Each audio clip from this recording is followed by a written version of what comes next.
Audio Jungle.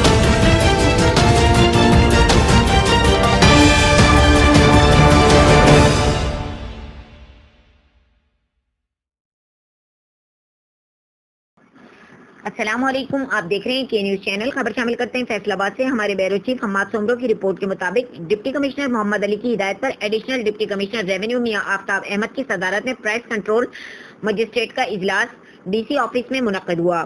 صدر اجلاس نے پرائس کنٹرول مجسٹریٹس کو ہدایت کی ہے کہ مارکیٹوں اور بازاروں میں اشیاء ضروریہ کی دستیابی اور قیمتوں پر کڑی نظر رکھی جائے اور اوور چارجنگ کرنے والوں کا قلعہ درست کرنا چاہیے. انہوں نے کہا کہ میگا اسٹورز پر قائم ڈی سی کاؤنٹر پر اشیاء ضروریہ کی موجودہ یقینی ہونی چاہیے، جبکہ قیمت ایپ پر موصولہ عوامی شکایت کا بھی فوری ازالہ کیا جائے گا. انہوں نے پرائس کنٹرول مجسٹریٹس کو سخت ہدایت کی کہ حکومت پنجاب کے پرائس کنٹرول میکانزم پر عمل درآمد میں معمولی سی بھی کوتاہی نہیں ہونی چاہیے. بصورت دیگر متعلقہ پرائس کنٹرول مجسٹریٹ ذمہ دار ہوگا.